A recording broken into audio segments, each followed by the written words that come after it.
And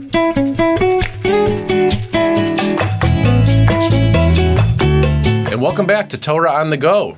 Whether you are walking your dog or on the Peloton, taking a break from work, we want to welcome you, and we're grateful that you decided to take a few minutes out of your day to study Torah with me and Rabbi Feinstein. Nice to have you here. We want to give a special shout out to Rabbi Bruce Raff, who told us that he uses this podcast to study and to reflect, and he loves it. If you love the podcast and you want to shout out, please let us know, and we'd be happy to do it. This week, we move on to Moses in the wilderness in Midian. There we go. Chapter 2, verse 16. Ulechon Midian sheva banot. Before Moses even gets there, we're told that there is a high priest of Midian who has 7 daughters.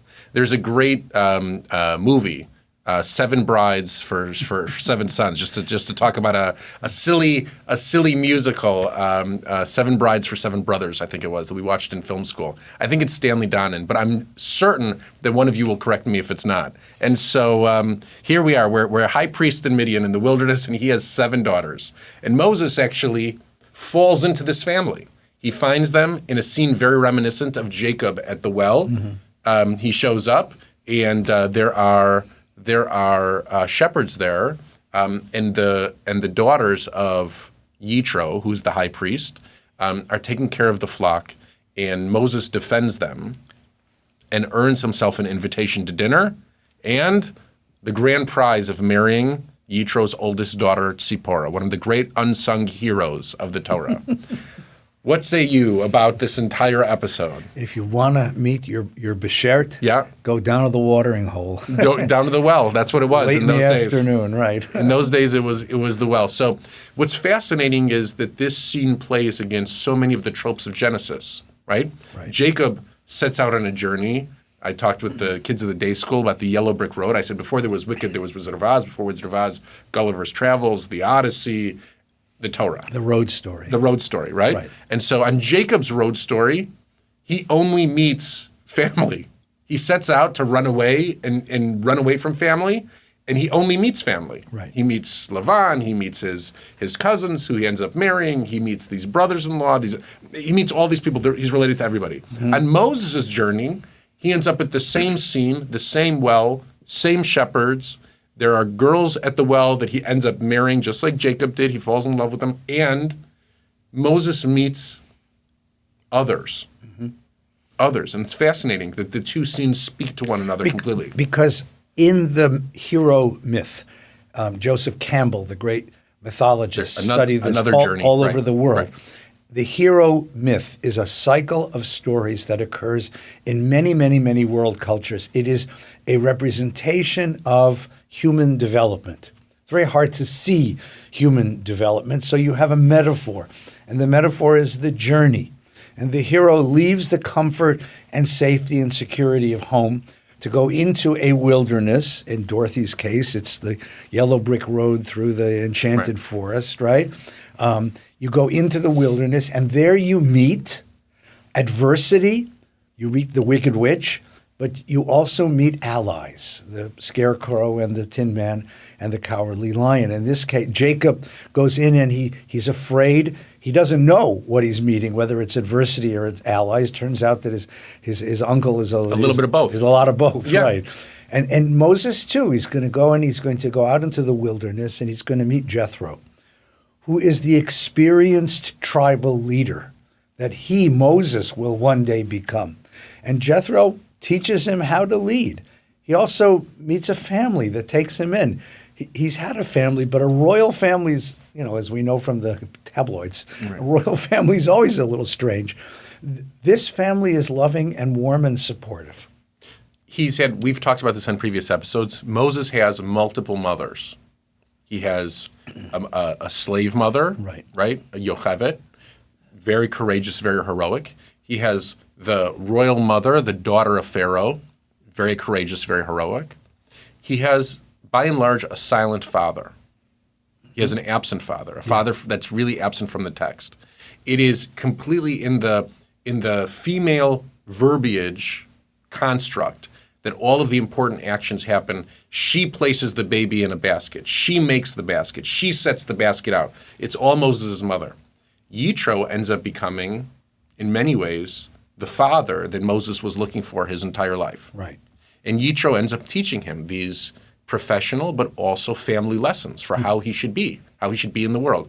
It's fascinating because what you just said about Joseph Campbell, right? The journey story teaches the hero in many ways the way the world works, right? And so if we take it all the way back, Odysseus learns along the way that the world is played with by the gods, right? And so you think you're doing a great job, but you just can't upset the gods because they can play with anything anytime that they want. Here we have Yitro, and we have this wilderness story teaching Moses the way the world works, because Moses will quite literally spend the majority of his life in the wilderness. In the wilderness. Right. In the wilderness. That's his world. The Torah is a road story. Right. And the hero is the whole people. That's right. And the people's going to develop. And then that becomes the principal model for the way that Jews have always read history. We read history as a grand journey from the house of bondage to the promised land, from a place of slavery to a place of liberation and redemption. And he's going to lead us. But to lead us, he has to know something about the wilderness, and that's what Jethro comes to teach him. That's right. And Yitro is ultimately rewarded because the parsha where the giving of the Torah takes place, Exodus 19:20, that all happens in a parsha that's called Yitro. So the rabbis assume that that's the reward for everything Yitro does, is that it's all part of his portrait, that this moment of revelation occurs. Now, but pulling it all the way back to the beginning here in Exodus 2, it's not only Yitro, it's also Tzipporah, right? Tzipporah comes along. Yeah. But before that, go ahead. You were going to say something. No, I was going to say that look, just take a moment for a digression. Geography is destiny. The two great empires of the ancient Near East were Mesopotamia, Iraq, and Egypt. We live on the road right between them, which is the most politically vulnerable place to ever be in the ancient world, but the most culturally rich place, because that puts us, the Jewish people, right at the nexus between the two great civilizations. And you know this because Abraham was a Mesopotamian, and Moses is an Egyptian. But what we have now is a third tradition. That's the tradition of the desert. And the desert tradition brings different perspectives and adds a different set of values. One of the values of the desert tradition is hospitality. Someone shows up at your tent, you welcome them in, you feed them, you protect them. That becomes part of the ethos of the Jewish people. And then more than that, it's an interesting question of what kind of God you meet in the desert, right? You're totally dependent. You can live in an urban center, and there's, the things you need to live are around you. Whether you can get to them or not is a different question. But in the desert, you don't know where the next spring is. You're going to die. In the desert, the next oasis, the next spring, the grassy section just on the other side of the hill, the shade, and these things are you become aware of your dependence on on nature about you, and you become aware that there's a humility that comes with that. And I'd suggest that what Jethro represents too. So we've had Mesopotamia, Moses brings Egypt, now we have the desert tradition, adding to Jewish culture. Right. Third ingredient. The third ingredient. Yes, and the God we worship is a God that combines elements from all three. But there's a different desert tradition here, right? After all, later on, Elijah's going to go out to that desert, right? Others are going to go out to that desert, because in the desert you meet God in a different way. Right. Tell us about Tzipporah. No, so Tzipporah, it's fascinating because we could really dive deep into the name Moses, and we could have a very academic debate on whether Moses is a Hebrew word, a Hebrew name, how we understand it. The Torah's explanation is kind of off kilter from the very beginning. It's a totally different episode. But Tzipporah is a Hebrew word. Yeah. Right? Tzipporah is a Hebrew word that is given to a character that comes from outside of our people. Right? And so she's, this bird figure, let's just say. The word Tzipporah means birds. Right, so it means birds. So she comes in to help Moses fly. She's the mother bird. To help Moses fly. Right. And in their interaction, she's the shepherd, right? I always joke with families, if you ask me what your kids should grow up to be, doctors, lawyers, the Bible is very clear on what the Jewish profession, the preferable Jewish profession is. It's shepherd, okay? Right. We should all be shepherds. So Tzipporah brings to Moses the profession that he's supposed to be, right? He's not supposed to be a slave. He's not supposed to be a royal. He's not supposed to be a royal. He's not supposed to be a slave. Neither one of those. That's not what Jews are supposed to be. Jews are supposed to be people who interact with the world around us in this way. Yeah. Abraham was a shepherd. Isaac was a shepherd. Jacob was a shepherd. All of Jacob's sons were a shepherd except for Joseph, who was a royal. Yeah. So here we are. Moses learns the profession of his ancestors from this woman. An outsider. From this woman, his wife. Right. All right? And they have 2 children together. They have 2 children together. The fascinating part is that he names his 2 children, right? Gershon, Ger Hayiti be'eretz notzria. I'm a stranger in a strange land. And the place that he's talking about is not that he's outside of the land of Israel. It's that he's Egyptian and he's living in the wilderness. Right. So the place that he thinks he belongs, he's a stranger from Egypt, all right? And later, Eliezer. All right, so we get these two beautiful, he has a family. And this is all setting the stage for this kind of brilliant, iconic scene, the cinematic scene, which is the burning bush. The burning bush. Now, we'll do a whole episode next on the burning bush. But what kind of preparation do you think needs to happen in the desert? Well, how does this family construct that's presented to Moses prepare him for the burning bush? There's a great scene in the Ten Commandments where they say to Moses, on that mountain, the Holy One comes. And before the burning bush takes place, Moses learns about Sinai from Tzipporah and Yitro. They teach him everything about the wilderness. That happens in the Ten Commandments. There's a lot of midrash written about their place. But the Torah doesn't teach us outright what it is that they bestow on Moses. Yeah, and the question is, if God is going to come and reveal God's self to humanity, why of all places a mountain in the middle of nowhere? Why not downtown Jerusalem, or New York? Why there? What is it about the wilderness? Maybe it's the absence of distraction. Maybe it's because there was always in the Bible, there's a very deep sense that there's something pure about the Bedouin life of the desert, about the wilderness, something pure about the nomadic life, and something deeply corrupt about urban life. Americans have the same mishigas.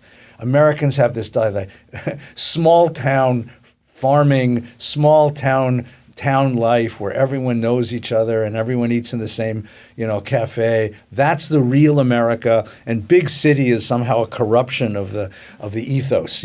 So if you watch my wife likes to watch these Hallmark movies, which are sweetly romantic, and they're always about an urban dweller who comes to the small town to discover him or herself. Right. Here, the idea is the desert is where you go to discover yourself, the wilderness, because it's a place where all of the conditions of human existence are laid bare. You are totally dependent, on one tiny oasis, one bubble of water that keeps you alive. It's just you, the landscape, and the sun. And there's not a lot of people around. It's a lonely life. It's a solitary. There's a lot of contemplation that goes on. Right. And that's where God decides we're going to meet. That's where God decides we're going to touch each other and touch the soul of this people. That's fascinating. The American narrative and the Torah, we absolutely glorify the frontier. Absolutely. The frontier, right? So the Western is the American saga. That's how we tell our stories. The Torah, it's in the wilderness. And I remember growing up that there was an election between George H.W. Bush, Bill Clinton, Ross Perot. That was like when I woke up to politics as a little boy, the first debate I ever saw. And all three of them, there was, I forget what the question was, it was Wall Street versus Main Street. That's how we often put it in American parlance. Right. And all the three of them said, no, I represent, Ross Perot and his accent. Right. I represent Main Street. I don't know Wall Street. Meanwhile, he's a billionaire, right? Right. HW. I'm from Texas. I love Main Street. He's a billionaire. And Clinton said, I never have associated with. I'm from Arkansas. And you have these three people who all, today are all well-off families. You have them all pledging allegiance to Main Street over Wall Street. Because that's where purity is. That's the pure ethos, the pure spirit of the people. It occurs in that space without all of the corruptions of urban life, right. the complications, the difficulties of multiculturalism. And so we all yearn. One of the greatest examples of this, again, I'm sorry we keep coming back to movies, but it's where we live, is that Louis B. Mayer, who's the great mogul of Hollywood, one of the founders of Hollywood, a Polish Jewish immigrant who came to America, changed his name, declared that his birthday was the 4th of July, and makes all these movies about small-town America. Gary Cooper becomes the obvious American. I've talked on my holiday sermon about It's a Wonderful Life. Frank Capra comes as an Italian immigrant. That's right. And with Jewish writers creates Bedford Falls. And Jimmy Stewart becomes, the oh gosh, humble American. In the Bible, it's the desert. In the Bible, if you want to get back in touch with God, back in touch with your true identity, you go out to the wilderness because there it's solitary, because their values are pure. The other movie, The Ten Commandments, has this romance between Moses and Nefertiti, who ends up as Ramses' wife. But Zipporah is his loyal wife. Right. The country wife, the loyal wife. Right. That's where purity is. The desert has this sort of image of purity and absence of the complications and corruptions of urban life. And before Moses gets to Midian, you could ask, well, how is he in any way in the tradition of Abraham, Isaac, and Jacob? Outside of the idea that he's genetically from the family, biologically from the same family tree, right. How does he resemble those leaders? And until these scenes in the desert, he really doesn't have that kind of narrative connective tissue to them. Yeah, and he doesn't have the humility. Right. He's the Prince of Egypt. There's no humility there. Right. But you go out to the desert and you live in the desert under that condition of scarcity, and humility comes to you very naturally. Right. And we'll just, spoil the beginning of the burning bush scene. God introduces God's self to Moses as I am the God of Abraham, Isaac, and Jacob, which assumes that Moses understands that he's in the tradition of Abraham, Isaac, and Jacob. Yeah. Where would he have learned that? How would he understand that? How does he connect those ideas? And how does he hold Abraham, Isaac, and Jacob in this kind of significant way? The connection is really through these very scarcely described scenes that happen in the desert. Mm-hmm. Him meeting Yitro, finding a wife, being a shepherd, all of these things unfold in a very, very short period of time. Right. And as you said, he's going to spend the rest of his life guiding a people through that same wilderness. And guiding, what he's trying to do is to bring them to the same kind of consciousness that he has achieved. Right. And he brings them back to the mountain. And the idea of being in the desert is going to change this people. It's going to. They don't have humility. What they have is degradation, is complete degeneration of the spirit. It's going to give them back a spirit, give them back a sense of independence and agency, living in the desert and surviving 40 years in the desert. And I'll just come back to something I said that I think I want to clarify. I said in a short period of time, in a short period of space in the Torah. Yeah. But actually, right, it's 40 years. This is the majority of his life. How we think of as the most productive years of somebody's life. He runs away in the adolescence of his life from Egypt. He returns to Egypt at the Midrash tells us 80 years old. He returns to Egypt at age 80 years old. Right. Most of what we know of Moses happens between 80 and 120. Right. Okay, that's the encountering Pharaoh is at 80, and then the walking in circles with the Jewish people in the desert is the 40 years of wandering, and he dies on his birthday at 120 years old. Okay, which leads us to believe that this kind of nondescript, scarcely described section, this is actually the majority of his professional life. Yeah.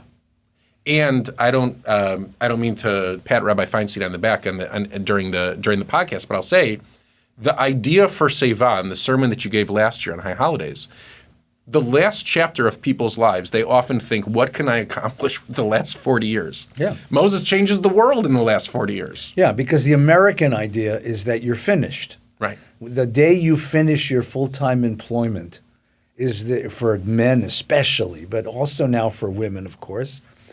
The day you finish your employment is the last day you're going to be fruitful and productive and useful and needed in the world. And the end of your life is the golden years of leisure. You're supposed to play golf and mahjong 4 or 5 days a week, and we put you away in leisure world to live the life of a child playing games until the time comes.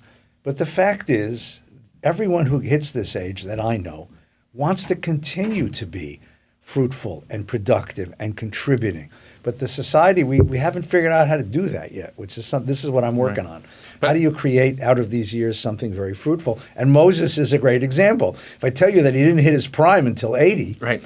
I love that. Can you imagine the retirement party from his shepherd group when they're all like, you were great, good luck with the next chapter, all of them thinking that nothing is going to amount from his next chapter. Right. And in fact, he sets out and changes the entire world. Right. That's exactly right, because it takes the rest of it, the whole of his life, the experience in Egypt and the experience in the desert to prepare him to be the leader that he was meant to be.